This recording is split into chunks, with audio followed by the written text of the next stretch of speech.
Convido o general Galdino para realizar sua palestra.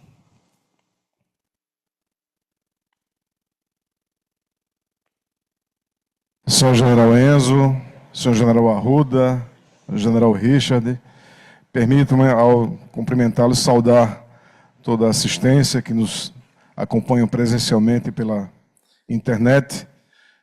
Gostaria de dizer que é uma grande honra contar com os senhores aqui, uma grande honra poder falar para essa assistência tão qualificada. Bom, esse é o tema da palestra. É um tema realmente bastante instigante. Eu vou seguir esse sumário. Inicialmente, falar um pouco das características da defesa.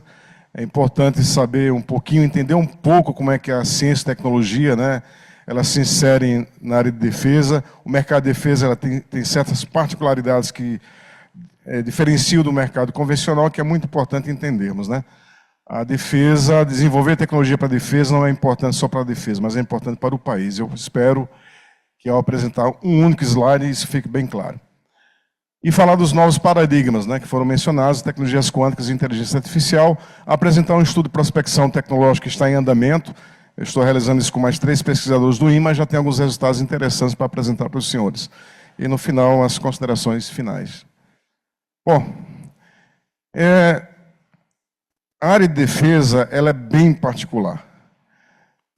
Envolve alta tecnologia, mas quando eu digo alta tecnologia, não é só sistemas e produtos de defesa complexos, né? Quando nós falamos em uniforme, calçado, tudo é alta tecnologia, porque esses produtos serão utilizados em condições severas, hostis e deverão revelar um desempenho extraordinário. Então, só essa demanda tecnológica impulsiona um país. Então, quem desenvolve para a defesa está sempre trabalhando na alta tecnologia daquele setor. Os ciclos de P&D são longos, então nós temos vários exemplos. Os nossos projetos de radares começaram no final do século passado, começaram a surgir, e é um exemplo de grande sucesso. 10, 15 anos depois, surgiram os primeiros produtos. Hoje o Brasil é um dos países que exporta, inclusive, radares altamente sofisticados. E os sistemas complexos desenvolvidos, eles possuem um ciclo de vida muito longo. Então, eu vou dar um exemplo para os senhores. Um equipamento de comunicação digital, sofisticado, embarcável, como o que é utilizado no Gripen, custa 200 mil euros. Um equipamento. Qual o exército que tem condições de ficar trocando esse equipamento há 5, 6, 10, 15, 20 anos? Não. O ciclo de vida é muito longo. É assim em todo mundo. E as tendências tecnológicas? Basicamente, uma tendência que eu gostaria de chamar a atenção, que é a supremacia do software em relação ao hardware. Quando nós juntamos tudo isso aqui, nós criamos ingredientes para que se promova a dependência tecnológica. Porque eu devo investir muito tempo para desenvolver algo. Esse algo que vai ser desenvolvido vai ser utilizado durante 30 anos. Isso abre a possibilidade de se fazer dumping. Os grandes players mundiais fazem isso. Eu já sofri na pele coisas desse tipo. Quando a gente começa um desenvolvimento tecnológico, as dificuldades são enormes. A gente pede para uma plataforma de desenvolvimento. É negado. Quando percebem que a gente está evoluindo, começam a aparecer as ofertas. E no final, a oferta principal é um produto, um valor muito baixo. Aí o decisor estratégico fica com um problema seríssimo. Eu compro muitos, importo muitos, num valor muito mais baixo, ou vou investir em um nosso que foi desenvolvido, que não tem o mesmo desempenho, ele não foi testado em combate, ele surge, toda inovação surge com problemas, não há uma inovação que sai 100% perfeita.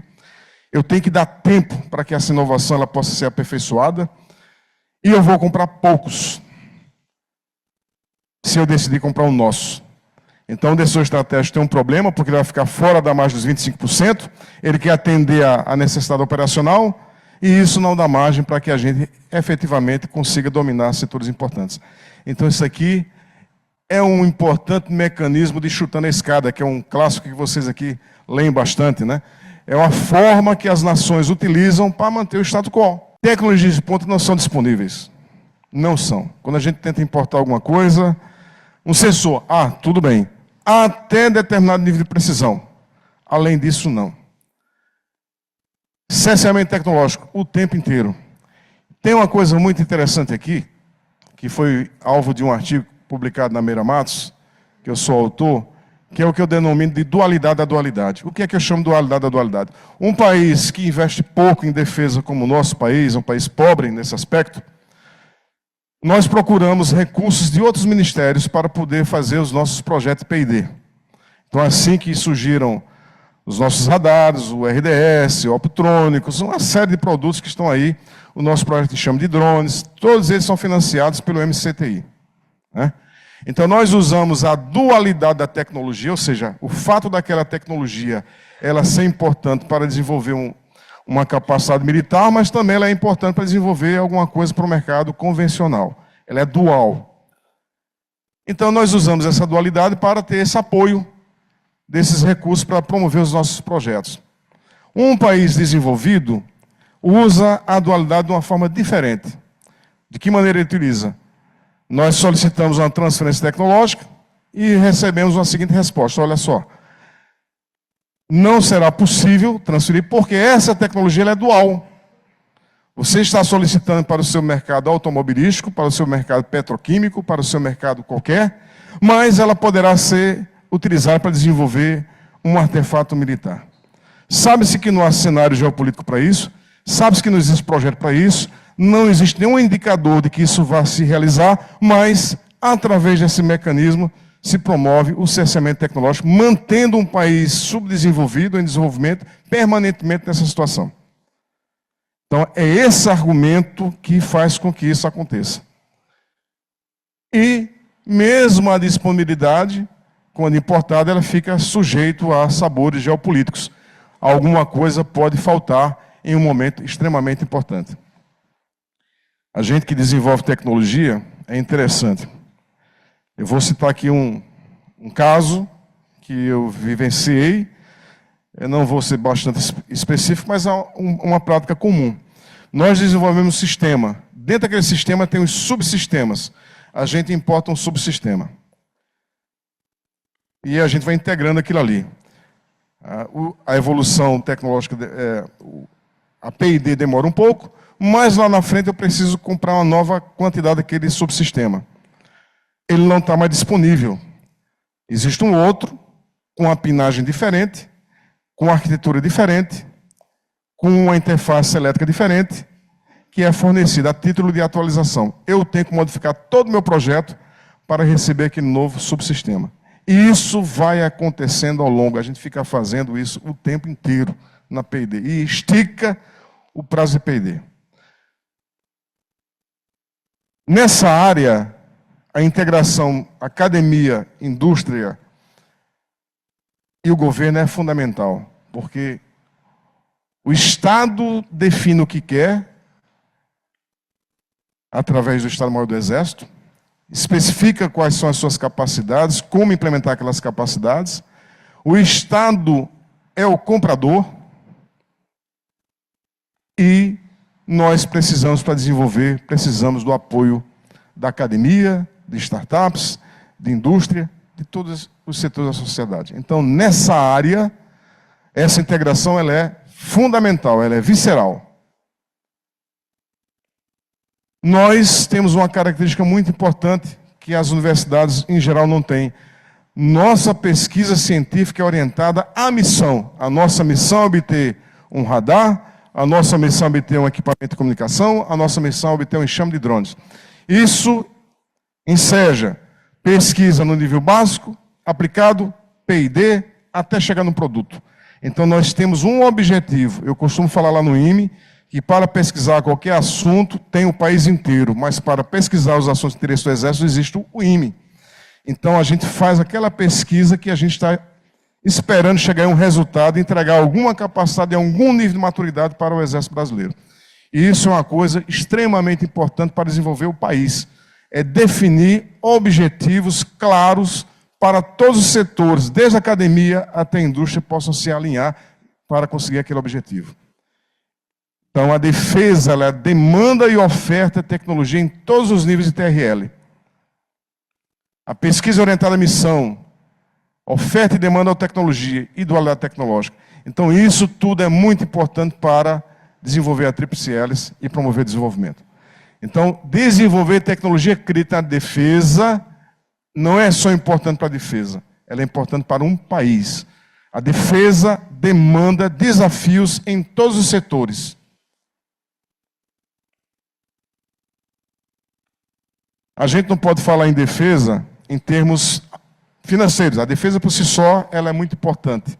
Mas até em questões do poder econômico, né? O investimento na defesa é um investimento que traz retorno. Como mostrado aqui, isso não é um trabalho feito pelo Exército. Demanda mão de obra altamente qualificada. Nós olhamos aqui que a média de engenheiros na indústria é 1,3% do efetivo. Na área de defesa, 3,5%. E nossa indústria de defesa não é, em geral, uma indústria de defesa de vanguarda. Esse número poderia ser muito maior. E de técnicos também. Ou seja, o setor de defesa demanda mais engenheiros e mais técnicos do que os demais setores, em média. Mesmo aqui no Brasil. Quem pensa que indústria de defesa é um assunto de defesa está redondamente enganado. Isso é outra forma de mostrar o quanto a defesa ela gera tecnologia que, através da dualidade, vira produto para o mercado civil. Nós temos aí essa pizza aqui, ela mostra as 100 principais indústrias de defesa do mundo, nota fiscal. Como é que está o faturamento? As 100 maiores empresas de defesa do mundo vendem quase, nesse ano aqui em particular, eu não atualizei esse slide porque a mudança é muito pequena de um ano para outro. 70% das principais empresas de defesa faturam o mercado que não é defesa. E como é que isso acontece? Quando a defesa demanda uma pesquisa, ela financia aquela pesquisa, a empresa que é contratada, junto com a ICT Militar, ela eleva seu nível de capacidade. Ela não tira do bolso recurso para fazer esse investimento em pesquisa num nível muito baixo de maturidade. Quem corre o risco é o Estado. Eleva a sua capacidade. Ao elevar a sua capacidade, uma empresa bem estruturada, ela começa a vislumbrar como usar aquela capacidade que ela adquiriu para produzir produtos para o mercado civil. Então, a Embraer faz isso muito bem. Muito bem. Então, nós temos aqui, é mais uma forma de mostrar como a defesa pode impulsionar o desenvolvimento científico e tecnológico de um país. Nós temos aqui no Brasil uma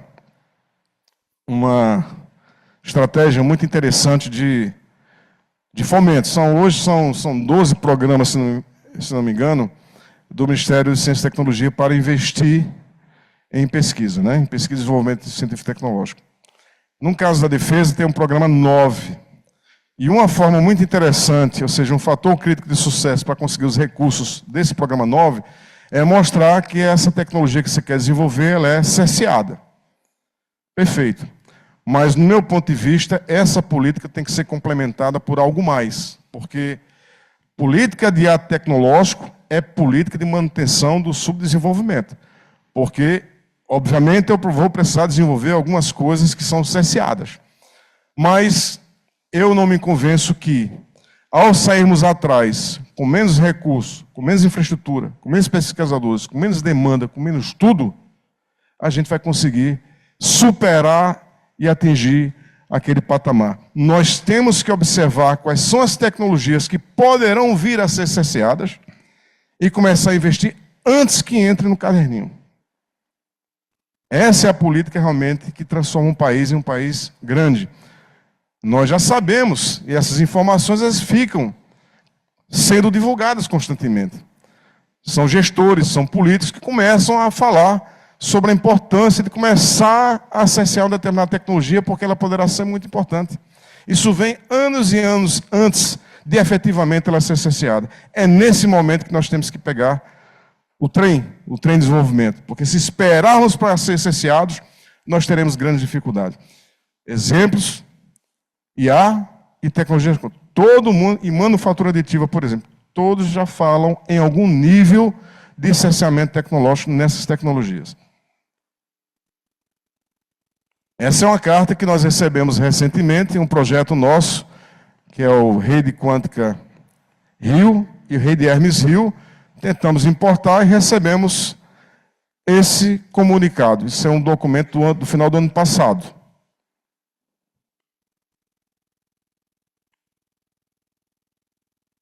Sinal de que a gente está no caminho certo. Se a gente estivesse pesquisando alguma coisa que não era de interesse, não teríamos recebido essa cartinha, né? Então isso nos deixou muito animados para prosseguir nesse desafio. Bom, então eu vou agora falar um pouquinho de tecnologias quânticas e de IA. Essa é uma estimativa atualizada do que o mundo vem investindo em tecnologias quânticas. Aqui está o Brasil, nós já estamos atingindo o patamar das Filipinas.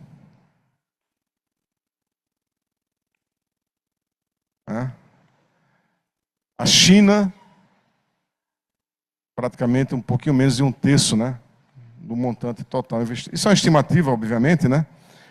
Mas aqui nós temos uma ideia de quem realmente está investindo na área de tecnologias quânticas, né? E o Brasil é um ator bastante modesto nesse setor. Obviamente que tem muito mais investimento que não está aí mapeado em fontes abertas, né? Mas já dá uma ideia do que vem sendo investido, né? E isso, essa figurinha é bastante comum. Fala-se muito dos impactos que a tecnologia, essa segunda geração de tecnologias quânticas poderá causar no cenário da guerra, né? E fala-se muito na computação quântica, a capacidade de processamento da computação quântica que vem sendo prometida é estupenda, né? A ponto de você conseguir quebrar comunicações seguras, né? Que precisaria de algumas centenas e milhares de anos, né? Em alguns minutos ou segundos, né? Mas tem muito mais do que isso. Nós temos três grandes setores aí, pelo menos três grandes setores. É a parte de comunicações quânticas, a parte de sensores quânticos e a parte de computação quântica. São essas três grandes áreas, né? Em níveis de maturidades variados, né? Hoje, a parte de comunicação quântica, ela já está um pouquinho mais avançada do que a computação quântica. E sensores está ali no meio termo. Então, hoje já tem desenvolvimento, a China já desenvolve radares quânticos que detectam um caça invisível com a mesma facilidade que detecta um caça convencional. Porque a física por trás do sensor é completamente diferente da física que levou ao desenvolvimento dos radares convencionais e dos caças que são ditos invisíveis, né? Eles usam material absorvente, que absorve a energia eletromagnética na faixa de operação de um radar. Eles são mais ou menos arredondados para que quando o sinal eletromagnético do radar o atinjam, né, ele seja disperso, de tal forma que o eco que volta é muito pequenininho, muito pequeno. Se o operador do radar quiser aumentar a sensibilidade para tentar detectar, ele mancha completamente a sua tela de radar. Então é assim que é um caça invisível, né? A seção reta radar dele é uma seção reta radar de um alvo muito pequeno. Então nós já temos sensores com uma capacidade de detecção extraordinária para detecção de submarino nuclear e para caças invisíveis. Então são o GPS quântico com precisão extraordinária. A parte de comunicação quântica, com as tendências de computação em nuvem, ela se torna extremamente importante, Porque a comunicação quântica, ela não pode ser manipulada, ela não pode ser direcionada. Uma comunicação quântica num nível tão baixo, qualquer tipo de interferência, eu destruo a comunicação. Então, isso para a defesa é extremamente importante. Eu sei que alguém não vai manipular, não vai entrar na rede, não vai mudar os dados.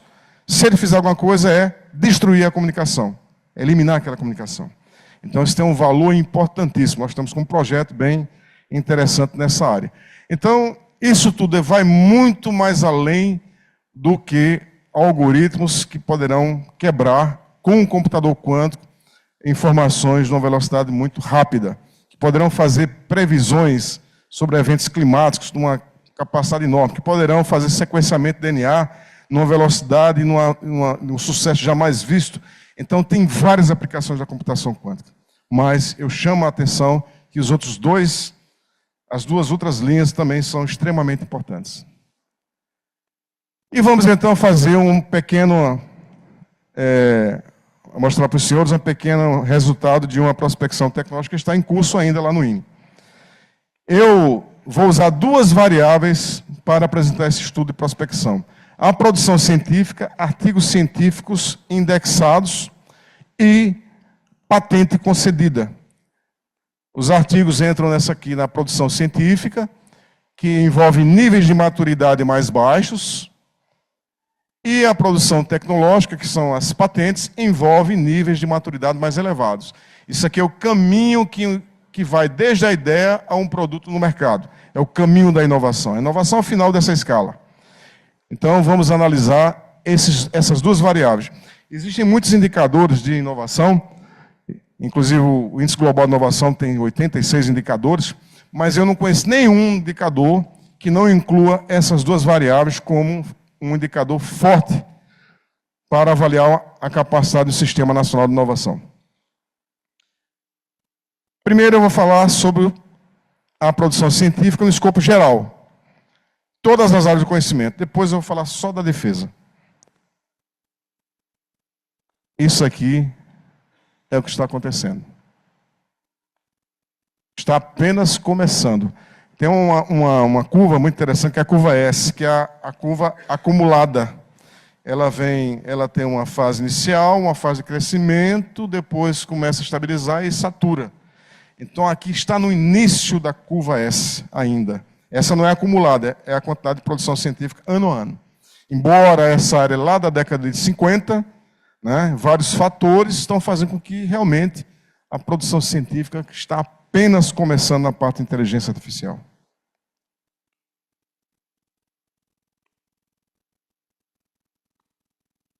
Alguns países, né? China, hoje, já superou os Estados Unidos em termos de produção científica. Estados Unidos. Agora, o que surpreende, realmente surpreende de forma marcante, é a Índia.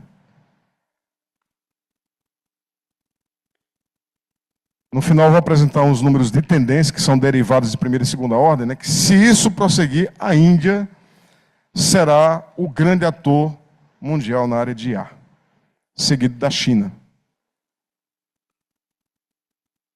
O Brasil vem aumentando, mas nós estamos ficando para trás.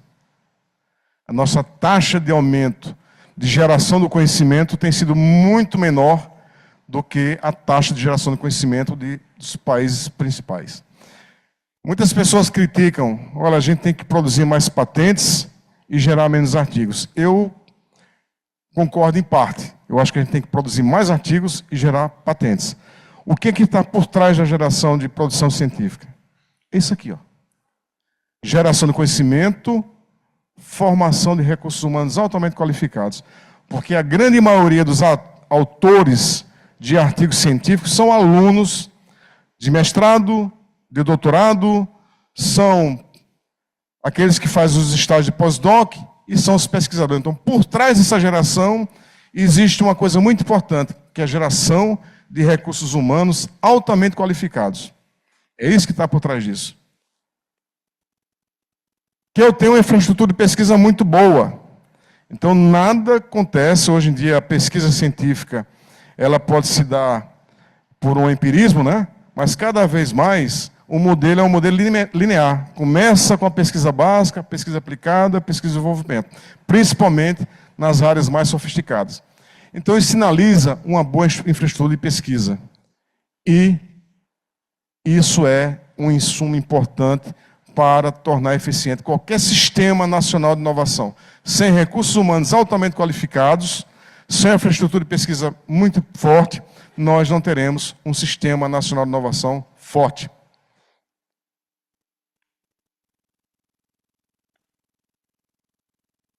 Quando separamos por área, a IA está começando e na área de defesa está muito incipiente. Então, a área que mais demanda hoje IA é a área de saúde, gestão e negócios. A defesa, daqueles artigos todos que foram mapeados, apenas 1,76% é na área de defesa. A gente pode dizer assim, não, mas tem muita coisa que é segredo industrial, que a gente faz muito segredo industrial para a defesa. Ok, a indústria também.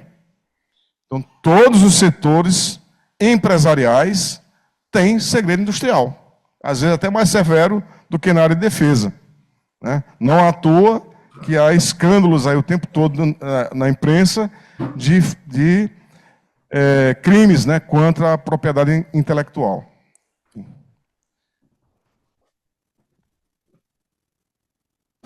Área de defesa. Bom, esse é um gráfico específico para a área de defesa, né, que somando tudo, nesse período que foi feita essa prospecção, gerou aqueles 1,76%. Né? Aqui eu coloquei a taxa de crescimento da defesa nos últimos 5 anos e da produção geral. E a gente não observa que está havendo uma aceleração maior na área de defesa em relação à aceleração natural em todas as áreas. Então, a nossa taxa de aumento de um ano para outro, em termos de produção científica, vai mais ou menos ali, igual à taxa de aumento percentual de um ano para outro da produção científica em todas as áreas.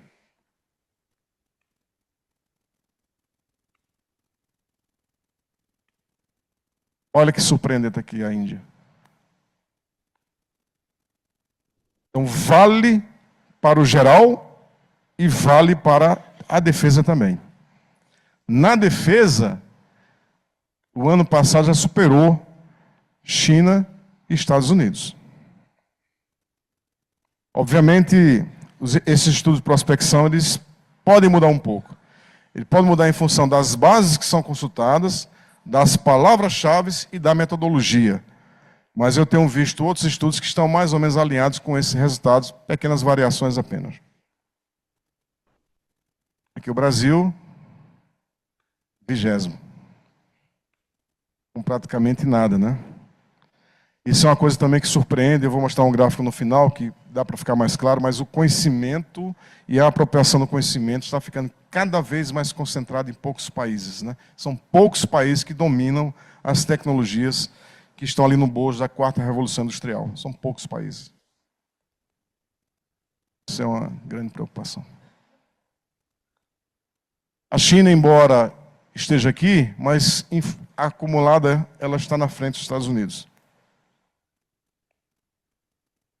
Bom, e onde é que está sendo mais aplicado na área de defesa? Comando e controle, apoio à decisão, cibernética deu um grande salto, aqui, ó. E saúde. E a robótica, transporte e logística, simulação, hipersônico e espaço. Mas se destaca realmente a parte de comando e controle e apoio à decisão como a principal produção científica na área de IA e defesa. Patentes. Essa é a curva de patentes, a escala realmente é muito mais modesta, né, do que a escala de produção científica. Existe uma variação aqui, porque aqui são patentes concedidas, então esse processo de análise de patente demora um pouco. Então, a curva aqui para 22, 23 e 24 não está completa. Né? Alguns escritórios demoram algum tempo, 2, 3, 4 anos, 5 anos, para analisar a patente e considerar ela como válida. Né? Então tem essa oscilaçãozinha aqui, porque é uma curva ainda a completar. Mas também num ascendente extraordinário. Impressionante. A China. Aqui não é chinês, aqui é quem deposita no escritório de patentes da China. A grande maioria é chinês, mas tem também empresários de todo mundo. Isso mostra que o empresariado do mundo inteiro está vendo aquele mercado como o mercado mais importante para a área de defesa. Né? Vejam que a China dá, inclusive, a forma da curva geral. Né? Parece a mesma forma. Coisa extraordinária. Isso também é um alento. O que é um alento? Em uma década, você transforma a realidade de um país. A China, no início do século, não tinha absolutamente nada na área de inteligência artificial. E tem um documento estratégico da China, que é basicamente aquela frase Mackinder, do poder terrestre, só trocando e colocando a IA. Quem dominar a IA vai dominar o mundo. Então, tem um documento que tem exatamente essa... E a China vai dominar a inteligência artificial.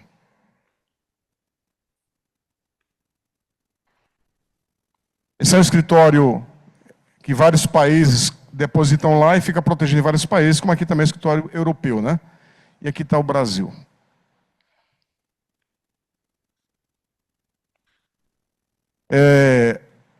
Aqui também por área, né?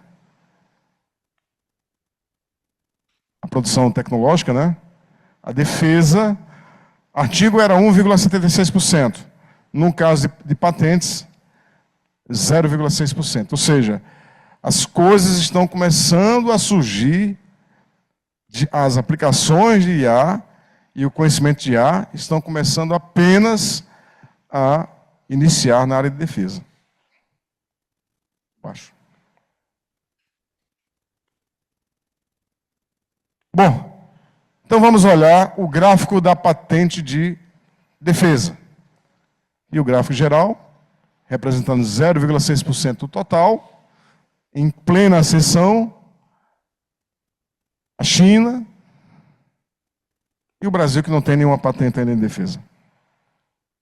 Não existe nenhuma patente em defesa. Resumo. É um tabelão cheio de números, mas vamos analisar por quadrante. Primeiro esse quadrante aqui. Produção científica geral, em todas as áreas do conhecimento. Nesse período de 11 anos. A China já superou os Estados Unidos, na base Scopus. A Índia vem aumentando em uma velocidade extraordinária. Isso aqui é o quanto a Índia evoluiu nesses 11 anos percentualmente. O quanto ela aumentou percentualmente nesses últimos anos. Os dois países que estão com a taxa de crescimento maior são China e Índia, em especial a Índia. Se nada mudar, obviamente, o futuro nós construímos com as decisões que tomamos hoje. Obviamente, um país como os Estados Unidos pode voltar a investir maciçamente e mudar isso aqui completamente daqui a uns 2, 3 anos. Como o Brasil pode sair também do ostracismo nesse setor, se houver realmente uma decisão política de se fazer isso. Aqui é o acumulado. Vejam que 5 países acumulam 62% da quantidade de produção científica no setor de IA. Que vai acumulando a continha. O Brasil, com apenas esse percentual, com a taxa de avanço pequena, ainda é o 16º país mais relevante na produção de conhecimento. Ou seja, daqui para baixo, é tudo 1%, 0%, enfim, é muito pouco.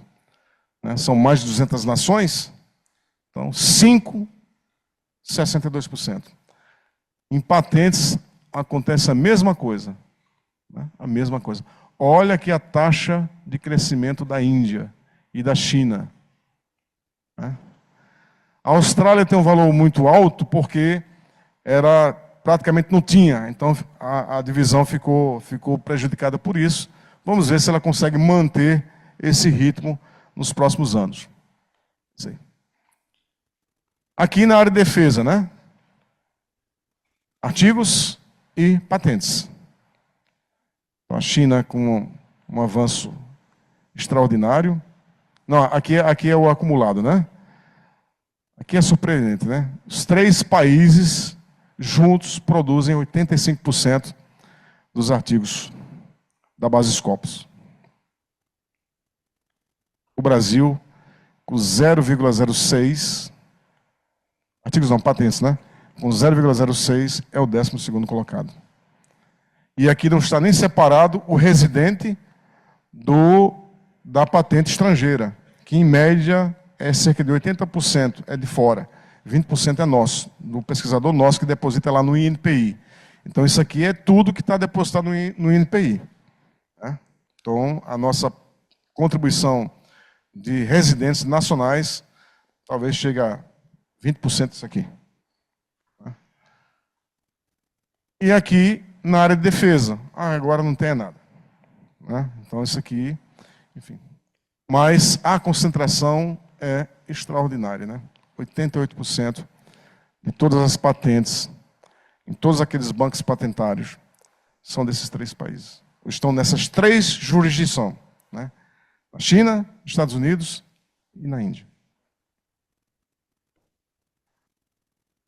Considerações finais.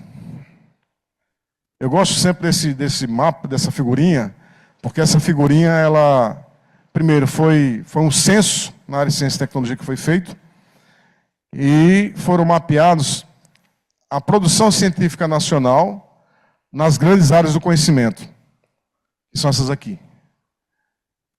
E esse ponto aqui indica que 16% dessa produção no mundo é nacional na área de odontologia. O Brasil é um país realmente importante nesse setor. O agronegócio também é muito forte. Veterinária, né? Se os senhores pegarem imaginarem uma linha que sai desse ponto e vai até o centro, onde interceptar é o percentual da contribuição daquele setor. Então, a veterinária está aqui mais ou menos em 9%. A parte de ciências biológicas e agrária, que é essa aqui, está mais ou menos em torno de 7%. O que está em vermelho é o que impulsiona a 4ª Revolução Industrial. São os nossos nulos espectrais. Né? São exatamente esses que estão abaixo da circunferência de 2%. Estão aí em torno de 1%. Tá? Então, quando nós olhamos isso aqui, a gente verifica que não existe um planejamento estratégico focado na 4ª Revolução Industrial. Quando nós olhamos esse radar de outros países como a Índia, a Coreia do Sul, exatamente ao contrário. Eu não estou dizendo que isso aqui não é importante. Na verdade, isso aqui tem que ser mantido, mas não podemos esquecer daquelas áreas que realmente impulsionam a 4ª Revolução Industrial. Então, algumas considerações finais. China e Índia despontam na área de A. China é o principal ator em tecnologias quânticas. Nós já temos redes metropolitanas chinesas, comunicação via troca de chaves quântica via satélite. Nós já temos o radar quântico chinês, sonares quânticos chinês, já em nível de maturidade razoável. Então, a China desponta aqui. E como o general Richard falou, se nós não tivermos cuidado, isso vai mudar, inclusive, a própria natureza humana. Questões éticas são relevantes. Né?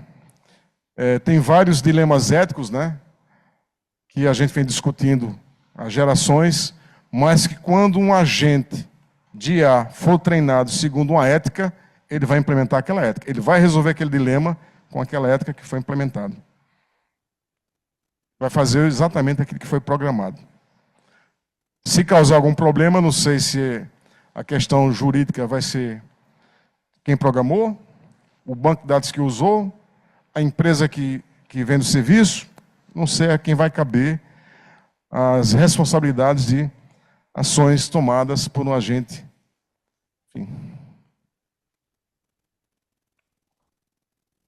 Essa é uma área, essas áreas aqui, ao longo da história a gente escuta aquela assertiva, né, que a defesa gerou muita tecnologia para a área civil. E isso é verdade. Em alguns momentos da história, o fluxo mais forte é o contrário. Esse agora, nós temos que nos aproximar cada vez mais dos atores da sociedade, porque os grandes avanços são de investimentos para outros setores. Então, é hora de nós nos aproveitarmos e fazermos inovações às avessas.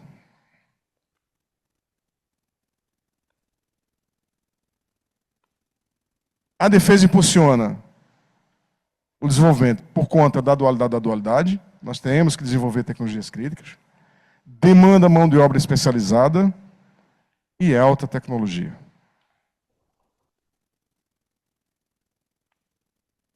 O Brasil, modesto em todas as áreas da 4.0, da quarta revolução industrial, não é indústria 4.0, é a quarta revolução industrial, na acepção da primeira, da segunda, da terceira, a quarta revolução industrial. Isso aqui é algo extremamente, muitos pesquisadores importantes na área de IA e tecnologia quântica são nossos pesquisadores, né, que deixam o país, vão pesquisar em outros países. Alguns dos principais em tecnologia quântica foram formados, fizeram inclusive seu doutorado aqui no país e não conseguiram se fixar. É preciso definir prioridade. Não adianta ter 100, 200, 300 prioridades. Não adianta ter uma prioridade que muda o tempo todo. Eu tenho um amigo que fez um pesquisador que fez nuvem de palavras, né? E aí ele foi nos editais e tudo mais procurar as palavras. Impressionante. Ele não conseguia ter uma palavra que ela se destacava ao longo da linha do tempo. Então, a própria estratégia de fomento estava mudando com o tempo de forma muito rapidamente. Poucos recursos. Precisamos tolerar o risco, nosso desenvolvimento tecnológico. Maior cooperação externa. Maior integração interna. Isso que a gente está fazendo aqui, e precisamos discutir os perfis dos profissionais. Né? Quando eu falo isso, o Exército passou e vem passando por um processo de transformação do Exército, mas eu vejo ele como uma oportunidade de melhoria. Nós discutimos quais os perfis dos profissionais que nós precisamos ter na área do conhecimento. Será que nós temos aquela quantidade de engenheiros que era a quantidade de 50 anos atrás? Será que as especialidades dos engenheiros hoje é a mesma aquela de 50 anos atrás? Nós precisamos definir os perfis, capacidades, habilidades do profissional para a era do conhecimento. Aliás, o ser humano é o principal ator do Exército. Então, nele deve residir nossa atenção principal. E o IME? Entramos nesse modelo de escola empreendedora, que é fazer desenvolvimento tecnológico, e o que aconteceu com o fomento no IME, a partir de 21. Isso aqui é recurso extra-orçamentário. Isso aqui era o que era captado anualmente, e passamos para esse patamar. O que aconteceu com a produção científica? Está aumentando. Em congresso e em revista. Não havia nenhum registro de software. Esse ano, agora nós fomos classificados com a 35ª maior ICT depositante. Então é um resultado realmente que eu estou bastante feliz, né? Estamos nos integrando, né? Tentando criar, foi criado já o IPEAM, Instituto de Pesquisa do Exército da Amazônia, aqui em São Paulo, em Pernambuco. Avançou bastante para que nós possamos fazer exatamente essa conexão. Avançando na área de comunicações quânticas. Temos, foi mencionado rapidamente, esse projeto, que é um projeto que une mais de 100 pesquisadores, né? O IME está liderando ao lado da SEM esse projeto. E a nossa pós-graduação, que vem melhorando com esses recursos. Então, nós estamos dando a nossa pequena contribuição para aumentar a capacidade do nosso Exército, em parceria com ICTs e com empresas, né? Obrigado.